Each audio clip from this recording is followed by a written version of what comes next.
In today's market update, I'm going to look again at the progress that the S&P 500 is making, particularly in respect to the 20-day FLD, which we've been tracking over the past several weeks. If you haven't seen the previous market updates in this particular sequence of updates, then I would encourage you to do so. I will include a link below this video so that you can catch up on the progress, because I want to avoid repeating myself as far as possible. My name is David Hickson, and today is the 1st of July 2019. I must ask you, before we take a look at the markets, to please make sure that you have read and understood these disclaimers. So let's get straight to it. This is the analysis that we've been tracking, or at least this is one of the possible analyses at the moment, because something fairly interesting has happened in terms of the placement of the 20-day cycle trough, and I'm going to be discussing that in today's video. So here is the 20-week cycle trough that we have been talking about on the 3rd of June. And here is the first interaction between price and the FLD. That's an A category interaction, which is the first interaction between price and the FLD following a trough of at least 80-day magnitude. There is that 80-day cycle trough marker over there. So that is the first interaction between price and the FLD, the A category interaction. The next interaction that occurs between price and the FLD is where price moves back down towards the FLD, and that is what we label a B category interaction. So the first thing that I would like to say is we received an interesting question about whether price had interacted with the FLD. In fact, the question was received today, and this is the data for today. Just a little quick aside, usually I only look at data coming up to the previous day's close, but I have included a little bit of today's data, or at least the data that had played out when I downloaded this chart. This is not a live chart. I'm not receiving live data into this chart, but the reason I left in that bit of data for today is because you can see that already, and this was in before hours trading, so the US markets hadn't actually opened yet, you can see that already price had risen up above this high point. So that's an important moment. So I left that little bit of data there, even though that's not a complete bar, because I think it's quite useful to be able to see that. So the question that we received today was that the price had still not interacted with the FLD. So, of course, strictly speaking, that's true, because price did not actually touch this FLD. Here you can see the purple line. Here you can see price above the FLD. Price has not touched that line, or it did not touch that line last week. So therefore, part of this question was, what should we expect now? Because price has not interacted with the FLD. So the important thing about tracking the way in which price interacts with the FLD is that price doesn't have to touch or cross an FLD in order to have interacted with it in the way that I define price interacting with the FLD. As I've mentioned in previous videos, the FLD trading strategy, or this whole approach to tracking the way in which price interacts with the FLD, is something that I came up with. It's not really part of Hurst's original concept or theory about how markets work, but it's a fascinating way in which you can apply your Hurst analysis to trading. So what do I mean by price interacting? Well, of course, obviously, when price crosses an FLD, as it did for the A category interaction, and almost always does for the A category interaction, that's an obvious interaction, because you can see a price cross there. And as a result of that price cross, as discussed in previous videos, you can generate a target. Okay, which is, of course, what we did. But another way in which price interacts with an FLD is that it will move towards the FLD. That it might sound subtle, and sometimes it is, but that is also a form of interaction, in my opinion, because price is moving towards that FLD. And that is what the B category interaction is. Price doesn't necessarily have to touch the FLD. And in my previous market update video, I spoke about 3 possible scenarios. I mentioned that because the market is currently bullish, and please take a look at that video if you haven't seen it, because I think it provides some useful information. Because the market is currently bullish, we would have expected a bullish interaction, or perhaps a neutral interaction. So in other words, as I mentioned in the previous video, a bullish interaction would mean that price would move towards the FLD, such as it did last week, and it might not even quite touch it.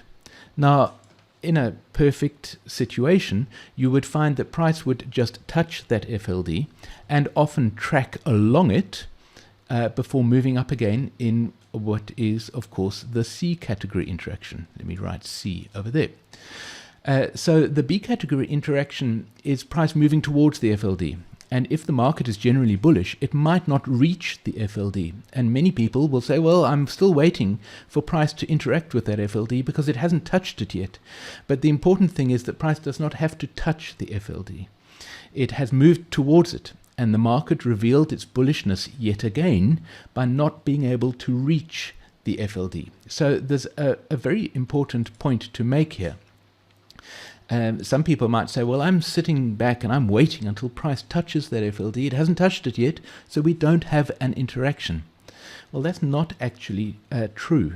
And the reason for that is because the B category interaction must always occur at around about the time of the first 20-day cycle following the 20-week cycle trough. At the first 20-day cycle trough, following the first 20-week cycle trough. Lots of words to say there. So that's when the B category interaction occurs. So we're not going to sit here forever and wait for price to interact and say, well, that's our B category interaction.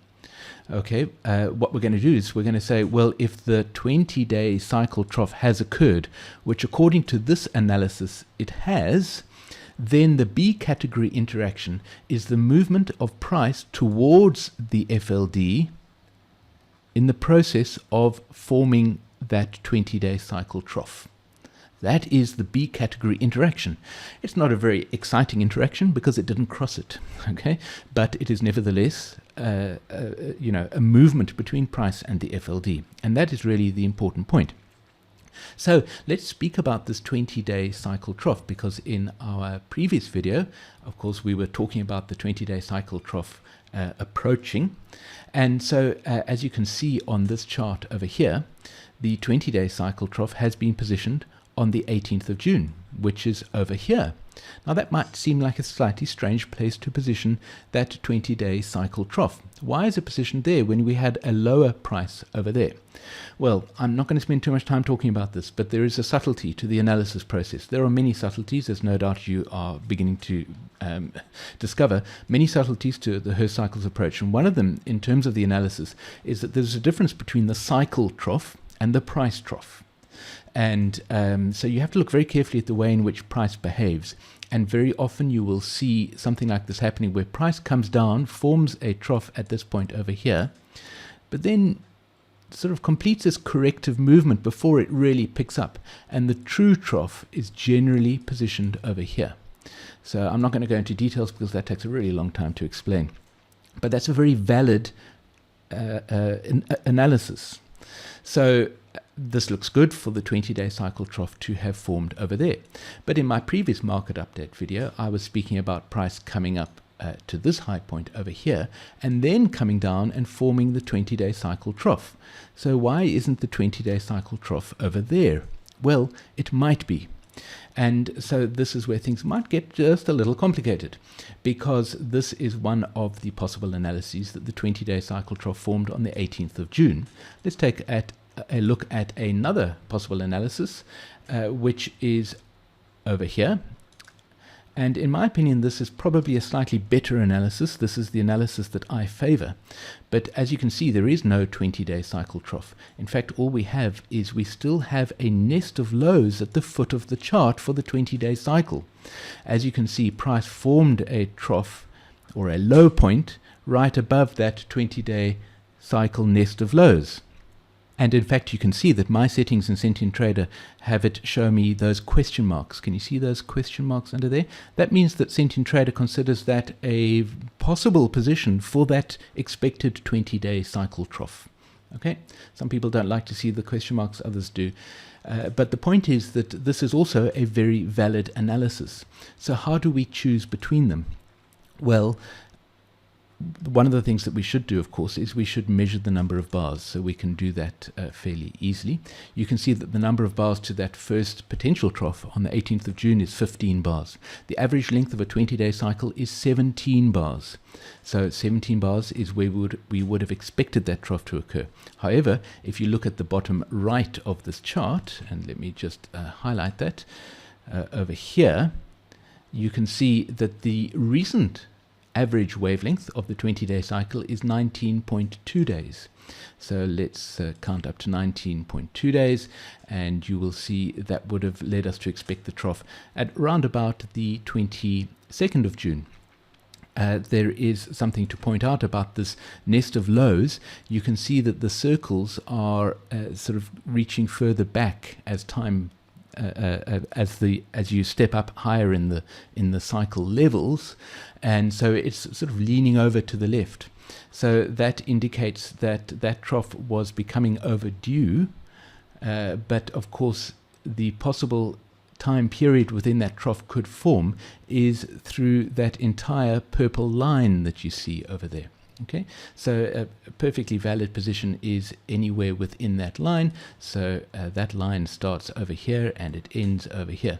So somewhere within this time frame was a valid position for that 20-day cycle trough to form. So did it form here or did it form here? That is a big question. Now, I'm going to perhaps surprise you, because I'm not going to answer that question, because the truth is that we cannot say with any certainty where that 20-day cycle trough formed. And it's one of the things that people, when they start working with Hurst cycles, find it quite hard to get beyond, is that we make confident trading decisions on the basis of an analysis that is not necessarily resolved all the way down. I don't know where that 20-day cycle trough formed. I don't know whether it was over here or whether it was over here. But it's not necessary for us to make that decision. As time passes, and when we see the formation of the next 40-day cycle trough, which of course we're going to speak about in a moment because that's the next thing that we're expecting, then we can look back with some confidence and we can say, okay, I know it was definitely on the 18th of June or it was on the 26th of June. I think that's the 26th of June. So we leave that as a possibility. If you're slightly obsessive like me, then you will probably want to have two charts, one of them showing this possibility and the other one showing that possibility. Okay, there really isn't any fundamental difference between those two charts. As I've mentioned in previous market updates, you do not focus on the diamonds. You don't wait for the diamonds to form. You focus on your expectations, which are shown with these nests of lows at the foot of your chart. And our expectation here has been, as you will know if you've watched these market update videos, that a 20-day cycle trough is going to form. So the important thing in terms of the interaction between price and the 20-day FLD is that the B category interaction occurs when that 20-day cycle trough forms. So we have the A category interaction over here. We have a possible B category interaction over here, or a possible B category interaction over here. Often you get what is described as a double BC category interaction. And that is exactly what we have seen here, a double BC category interaction. Although price, of course, didn't actually touch the FLD, so we wouldn't have tripped ourselves unfortunately into an early trade, although it wouldn't have been very unfortunate, but this is not a true double BC category interaction, but I'm getting too complicated. Let's move on. So the point is that we are now in the C category interaction. So what do we expect to happen now? Well, in the C category interaction, and let me change the scaling here because we don't want to limit ourselves. In the C category interaction, that is an interaction whereby price moves away from the FLD. Notice how price has actually been traveling parallel to the FLD Thursday, Friday, and so far today we don't know what's going to happen. But the C category interaction is a move upwards. What is our next category interaction? You probably guessed it's a D category interaction, at which point price is going to move down and cross below the FLD. So that is going to happen as price comes down to form the 40-day cycle trough. So that 40-day cycle trough is expected sometime in about the second, maybe very early in the third week of July. So that's our expectation. Price is going to go up, it's going to form a high point, and then it's going to come down and cross below the FLD. What is our target for this high point? What is that target? A C category target is very difficult to calculate because, of course, price has not crossed the 20-day FLD. So the slightly bad news is that we can't actually calculate a target for the C category trade. There are some fairly complicated ways of doing it, and they involve looking at the 10-day FLD, but I'm not going to spend time doing that at the moment. But as you can see here, I'm sure at a quick glance, you can calculate a 10-day cycle upwards target. But it's very difficult to calculate a target for a C category trade. C category trades are usually the most profitable of all of the trades. So let's speak about one other thing, which is the state of the market. I've been discussing through all of these videos that the market is still bullish. It is currently bullish and it is still bullish. And although we are expecting a big peak to form in the market has not yet turned bearish. So it probably has not yet formed. It is in the process of being formed. So are there any clues as to whether this market is turning bearish or not? Well, there are some clues, in particular, whether this B category interaction occurred over here or whether it occurred over here. The fact that there is a gap separating price and the FLD is an indication of the continued bullishness of this market. So little clues like that, the fact that price did not actually touch the FLD, provide us with evidence that this market is still bullish. And of course, a market is bullish until found bearish, in my opinion. So I continue to be bullish. What's going to happen next? Well, we're going to get another peak. It could be right here. Perhaps it's formed already. We don't know. But because this market is bullish, we expect still some upwards movement. So we're going to get a peak forming at some level. The calculation of the target, as I've mentioned, is a little complicated, so we're not going to do that now. But the next interaction that we are going to trade is the D category interaction, where price is going to come down and cross below that FLD. Now, usually D category interactions are very accurate in their projections. So in other words, from the peak, we would measure the distance to the FLD, and we would expect price to travel an equal distance below that FLD, giving us the full downwards move into that 40-day cycle trough. However, the fact that this market is still currently bullish and is going to show us how bullish it is in terms of how high this peak is going to be. And so if this market is still very bullish, then we wouldn't expect a very good short trade out of the D category interaction. But if price turns down without really getting much higher, then that might be an indication that the D category interaction will give us a good opportunity for a short trade. I do hope that you found this market update interesting. Please keep the questions coming. I am really enjoying hearing all your questions and doing my best to answer them. So let me know if you have any questions, and I look forward to seeing you in our next market update.